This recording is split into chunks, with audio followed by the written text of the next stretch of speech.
There's 5 things right now that's killing your Airbnb business, and it's a very simple fix. And I think once you have these 5 things fixed, you will be able to thrive and scale. A lot of times these 5 things slow down your process of scaling the business, but your process of also building a reputable business. Number 1, the most common thing that I see is bad market selection. You put yourself in a position that you want to thrive and succeed by not surrounding yourself with crazy amounts of competition paired with bad deals. There's nothing wrong with competition. That's a natural thing that's going to be happening everywhere, no matter what you do. But you don't want to put yourself in a position where you have, let's say, for example, a bad deal. You're overpaying by $1,000 a month, $2,000 a month, and you're in a market that has 20,000 other selections. Reason being, you're not going to be able to be as competitive with your pricing if that's the case. Your pricing is going to be, especially if you're doing arbitrage, your pricing is going to be based off of what that overhead number looks like. So we might have some months where we, take a loss because we are looking forward to a different season that we will make up for that loss, right? But we want to obviously be aiming to turn a profit every month in some way, shape, or form. So if our rent is, $4,000 a month and we have a 3-bedroom, a spot down the street is a 3-bedroom, and they don't have that same overhead, they offer the same value of property, they offer the same quality of property, but they're able to offer it at $175 a night where you're charging $300, right? Because you're trying to turn a profit here. People will go with another option because there are so many other options, as opposed to you get into a market that's coming up that has, good flow, but doesn't have a crazy amount of overhead and also not a crazy amount of competition. You can now go in there and even charge a premium price because now you can compare it to hotels or whatever the case is who might be charging $180 to $250 a night for a room, right? So market selection, you have to be able to focus on somewhere where there is long-term sustainable growth and there are no crazy amounts of competition in that area, right? Number 2, no pricing software, nothing to help you price out those hot seasons, those certain days, those certain times of the year where the flow is a lot more than other parts of the year, right? That pricing software is going to be huge for you. You can use things like Price Labs, you can use things like Wheelhouse, and you can even do your own, thing with your PMS. So that's something that helps a lot of people. Number 3, this is the game changer right here. If you can find a good cleaning company or train one up where they follow a specific order of operations, they follow a specific standard, a specific checklist, they do the inventory, they do restock, they do all of those things. If you can find a very good cleaning team, this is the heart and soul of your business. The easiest way to do it is when you are shopping around, you want them to know, hey, look, I'm not just hiring you, I'm not just paying you for this. I'm looking for you to really come on as a partner, because if we have 100 bookings this year, you'll be doing 100 cleanings, right? And at let's say $100 to $200, that may be just off that one property, $10,000 to $20,000 or more per year that person is making or that company is making off of just that one unit. And you let them know, hey, look, as we scale this, as we grow this, I want you to be a part of this operation, but we have to operate at a certain standard so that we don't run into certain issues, because that is gonna also affect you and your pay and how much money you make, because bad reviews from cleaning and things like that are the worst thing that you can possibly get. And I've dealt with it. And sometimes it's over the smallest thing, but hey, customer's always right. So at the end of the day, you wanna be essentially immaculate from your cleaning to the pricing, to the location, all of that stuff, but the cleaning is gonna be the most important, because that is the key part of the guest experience. So if you have a bad cleaner, you gotta kick them out, pack them up as quick as possible, and find someone who's gonna be able to be open, listen, and take constructive criticism, and follow the checklist that you put out for them, because the goal is they are the heart and soul, and as we grow, they are gonna be the most important part of that. Number 4, poor guest communication.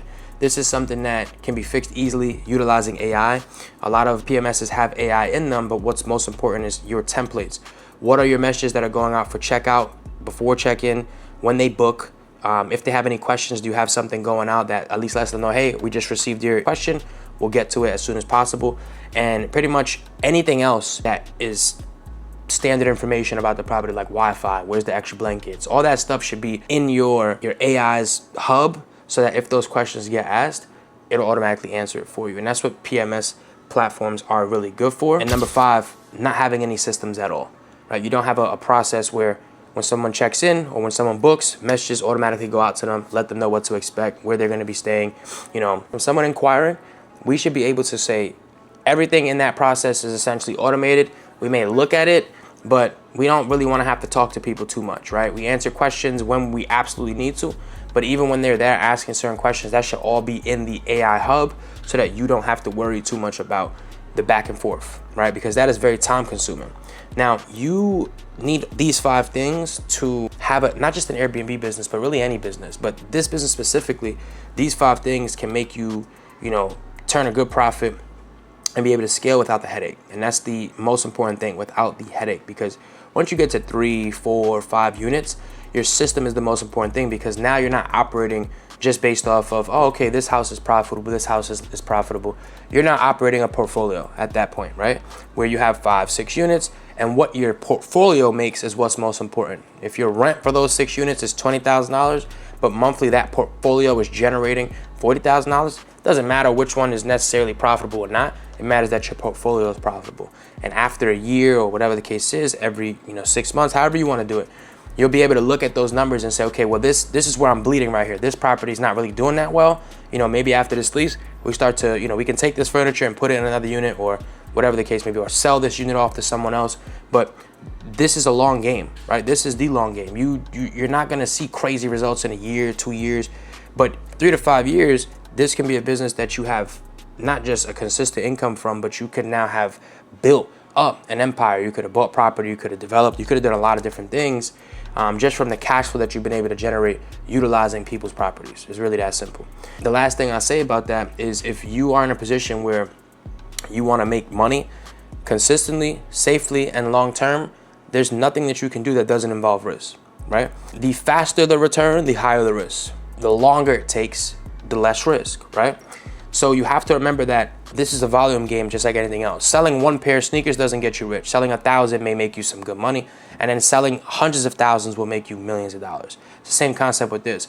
5 properties to 10 properties is the sweet spot for you to live off this as a full-time income, right? 15 plus, now you have money that you can literally use for whatever else, right? Like, you can live off of this, great, but you can also get to a point where 15 properties, 20 properties, 30 properties, 50 properties with a system can generate you enough money where you're generating millions in revenue per year. And that's the beautiful part about this business, but it doesn't happen overnight. It may take 6 months to a year for you to get 1 to 3 properties, right? It might take you 3 to 5 years to grab 10. The point is, if you can grab those properties up, build something with a good system, you can put yourself in a great position that years from now, you'll be able to, utilize that to do your own thing. And what's best about that for you is it doesn't take much. You start with 1, make sure that one goes very well, implement the systems that you need to have that successful property turn into multiple. It's really that simple. So if you have any questions, if you want more information on this space, there's a lot of stuff that we have access. There's a lot of stuff that we give you in our free community that will help you learn some of the basics and really learn the direction of this industry. We also do live calls and live trainings as well about different aspects of this industry. So if you're looking for something like that, where you need guidance, you need coaching, or you just need to have some questions answered, for free, click that link in the description. You get access to everything you need, and let me know in the comments if you have any questions about this space, and I'll make sure you guys get taken care of. You reach out to me on social media, whatever it is that you need. Again, reach out. More than glad to help. And I'll catch you guys in the next one.